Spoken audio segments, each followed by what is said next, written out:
Thanks so much for making our tails wag by watching this guest interview from Arden Moore's Four-Legged Life.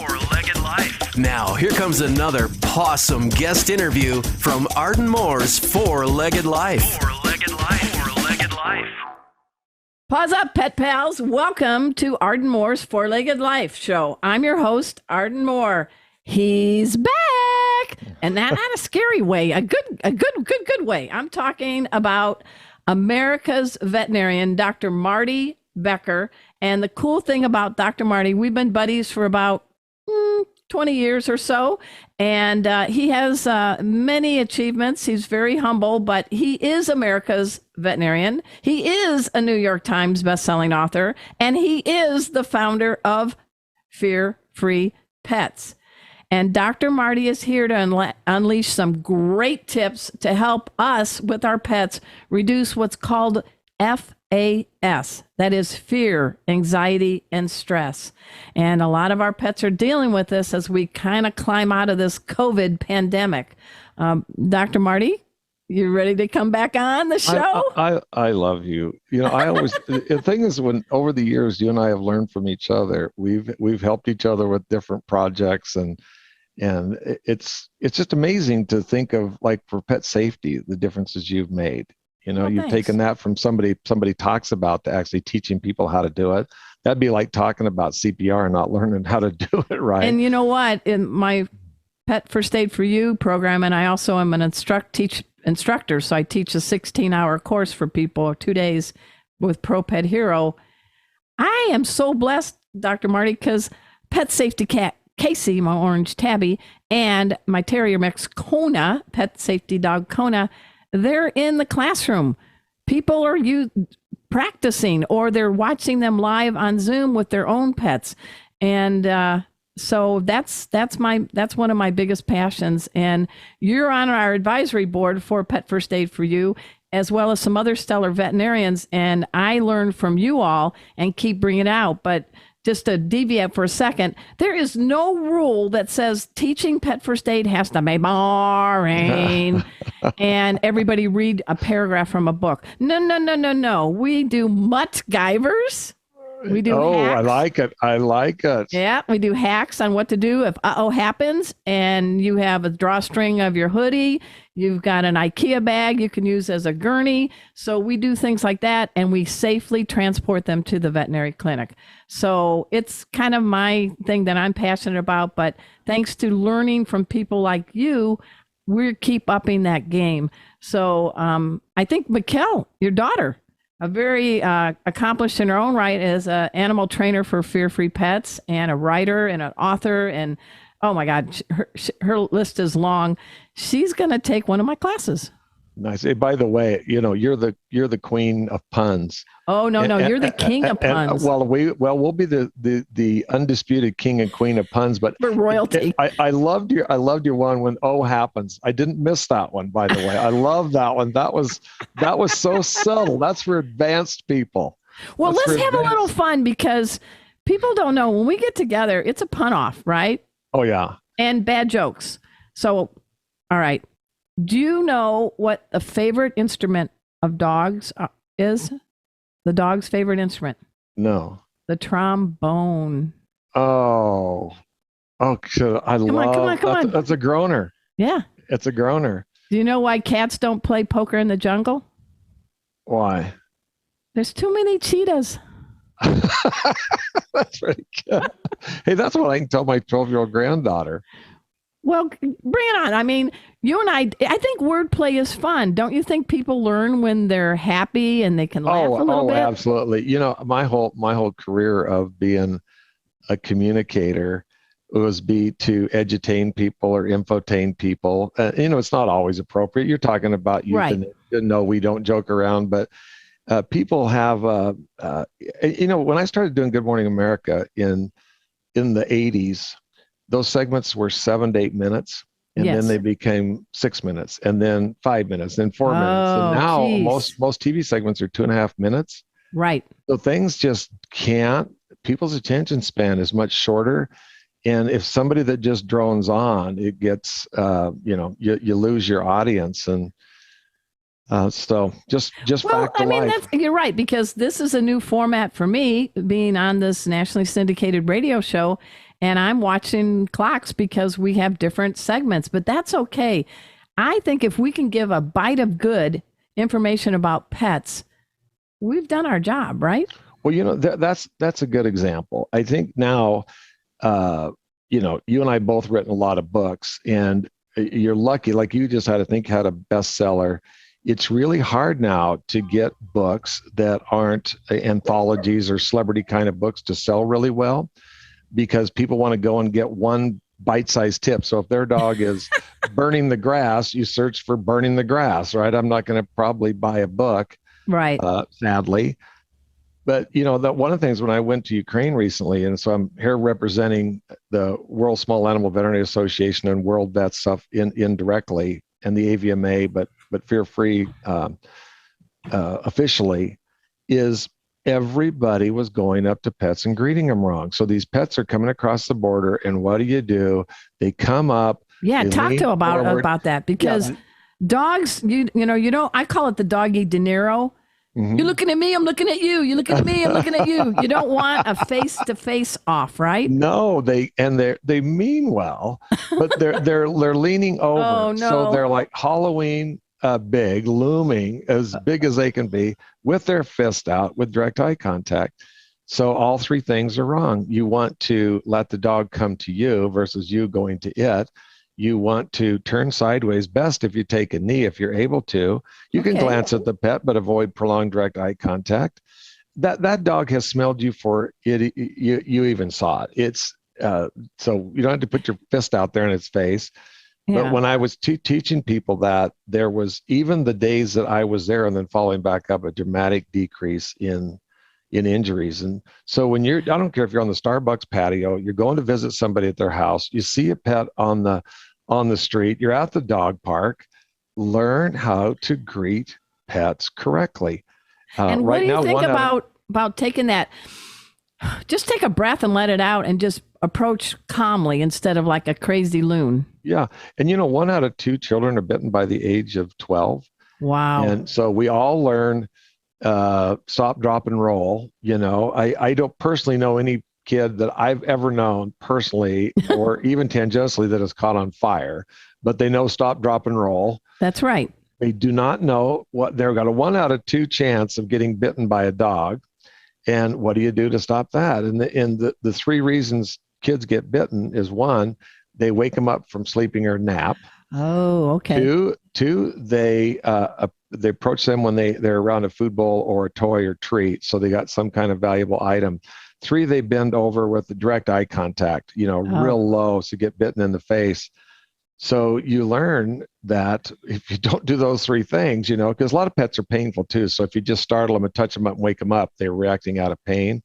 Yep. But when they may have sleeping, arthritis or yes, yeah. So the pet, or skin issues, dermatitis, sore ear. So the rule is you just don't wake a pet up from a deep sleep. You don't get around his food bowl or toys or treats, and Okay. you're probably going to be safe. Well, but we those are want the little tips we talk about, right? And the same thing for pets. They need to have emotional space. They don't know about physical well-being, but we need to make sure they're happy and calm as well. And that involves other things that have to do with children or the household or husbandry and things like that. Hey, folks, we're speaking with Dr. Marty Becker. He is the founder of Fear Free Pets. We're going to talk about that a little bit, but we're going to take a quick break. So sit and stay. We'll be right back. Welcome back to the show. I'm your host, Arden Moore. We're chatting with Dr. Marty Becker. He's helping us help our kids develop good pet greeting skills. There's a game changer all over. It is called Fear Free Pets. And humbly, I've taken a lot of the training from them. And in my pet first aid classes, Dr. Marty, I spend some time with everyone to talk about the mental game and your emotional state and how that can make or break handling an injured pet. And I credit you and the fine team at Fear Free Pets. Well, you and I have known for a long time the emotional well-being. When you look at Kona passed out there and Casey, we've either intuited, experienced it, or witnessed it, right? Right. And so what it basically does, though, I myself as a veterinarian in 2009, I was at a lecture, and I expected there was a boarded veterinary behaviorist named Karen Overall. I was going to sneak out early, stellar, and go have a beer. I was in Vancouver Island, and Victoria was going to sneak out early to have a beer and meet my wife. And one lecture changed my life. Really? What I thought, when you see the stress of pets, and let's say this is in the home with a thunderstorm or fireworks, or let's say it's going to the vet or the groomer, when they're shivering, shaking, panting, yawning, salivating, hiding, furrowed brow, tucked ears, tucked tails, all of those things, I thought that's collateral damage. You know, of course they don't want to go to the vet. I mean, they're going against their will. Usually they've got some kind of itis, dermatitis, cystitis, arthritis. They got something that hurts. I didn't realize the damage we were doing. And after her talk, I realized that we're causing repeat severe psychological damage to pets by what we are doing or not doing. That behavior produces a physiologic response. So behavior is medicine. So we went back and spent 5 years figuring out how to do it. How do you take the pet out of petrified and put the treat into treatment? Say that again. That's beautiful. Say it again. Take the pet out of petrified and put the treat into treatment. Good. And Fear-Free is not me. Fear-Free is we. There's 256 people on the Fear-Free Advisory Group. You're one of them, Martin. And we got 65 boarded behaviorists, 12 PhD behaviorists, animal handling experts. Temple Grandin, what really interestingly, this gifted individual has now been in 3 veterinary practices with me, companion animal practices. Yep. She hadn't been in a companion animal practice in 20 years, didn't have any pets, and had never gone beyond the exam room. So now we've been able to hitchhike on her acute senses figure out, how do you do Fear-Free 2.0 in handling these pets? And it's kind of a crowdsourced thing. Everybody keeps experiencing something different that finds it works. But it keeps evolving. And for those folks that are watching this on YouTube, I'm holding this up. And this is a game changer book that Dr. Marty Becker co-authored. It is called From Fearful to Fear-Free. And I think this is one of the best books ever written to help reduce fear, anxiety, and stress in dogs. I have to be honest with you. That's one of the most, I've written 23 books that I'm most proud of. 2 boarded veterinary behaviorists, and my daughter, Mikkel, who's a very accomplished trainer. Because pets, if you think of a pet, Arden, I hope this comes across right. When I was first practicing 40 years ago, my favorite clients as a category were gay people. And the reason they were is because they treated their pets like family. Their pets were kids before other people treated their pets like kids. And so they were so good with their pets. And so there wasn't a thing of always the economic thing. It was like, really, this is my kid, whatever we want to do. And now the millennials are so much like that, delaying marriage, delaying children, and their pets are their kids. And you just don't want a kid, a 2-legged or 4-legged, to be healthy. You want them to be happy.